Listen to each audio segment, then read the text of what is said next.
Memorial Stadium, home of big league baseball in Baltimore. Oh, Memorial Stadium at the time was the heartbeat of the city, without a doubt. I mean, when the Orioles came here in 1954, and you're growing up with that, everybody that grew up with the Orioles, they were not a good team. I always remember Joe Morgan was the Hall of Fame player, and he played in one of the most famous World Series of all time, 75, with the Red Sox and Reds, Big Red Machine. He always told me, he says, I really wanted to play the Orioles. I didn't want to play the Red Sox at Fenway. I wanted to play the Orioles at Memorial Stadium because that's where some of the best teams in the 60s and 70s played. Memorial Stadium has a lot of great memories for me, not only going there to watch games, but the thrill of actually playing on that field when I was 16 was a thrill of a life. Memorial Stadium was a real part of my experience in growing up, and then of course I got to play on the field. So the stadium was close to my high school, but not close to my house. But every weekend that the Colts played, I was there. Well, Memorial Stadium, as you probably know, was built originally as a football stadium and was used for that purpose. And then when the Orioles came in 1954, it was more or less converted to be able to use for baseball as well. But, when I went to baseball games, I typically would go either with my father taking me or with my friends my age.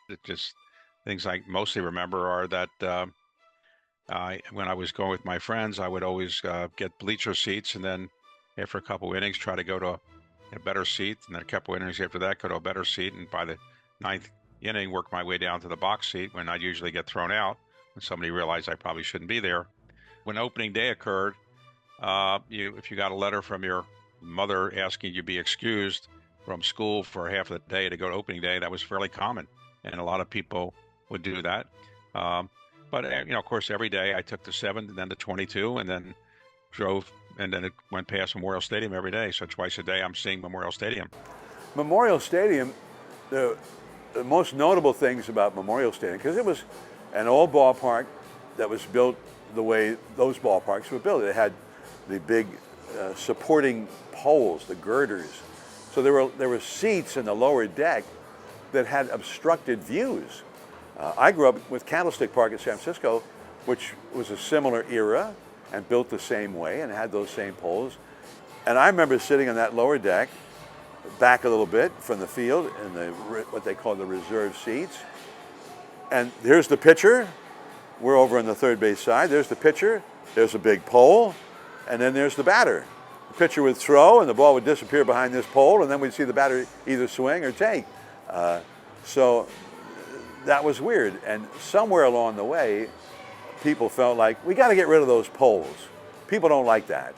Memorial Stadium, it was fine. It was well maintained. It was clean. It was safe.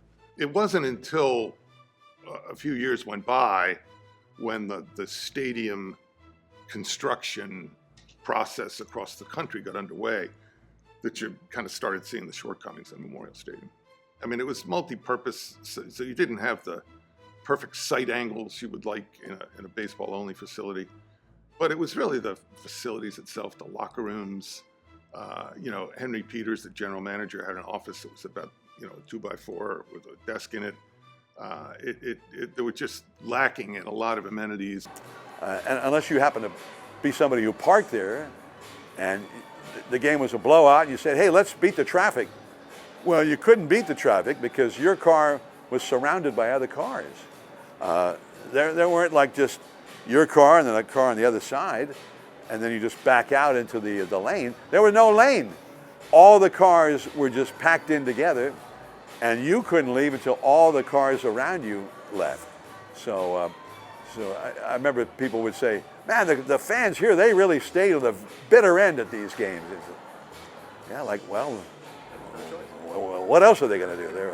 They can't get to their car, or they could sit in the car and go nowhere. I was set up to lead the media of Baltimore on a tour of Memorial Stadium. It lasted about 90 minutes, and I took them through every wart, negative, unsavory part of Memorial Stadium in an effort to convince the media to be on our side, to sit there and explain why, you know, we need the state's help in building a new ballpark. Told stories of the pregame party where the mayor of Baltimore was standing there, and I looked up and there was a ceiling about to burst, a pipe had burst. It was about to douse the mayor at an opening day party, and fortunately I was able to move him away and cut it off. And so I went on for an hour and a half, and when it was over, you would read this article and say, why would anybody want to go to a ball game there?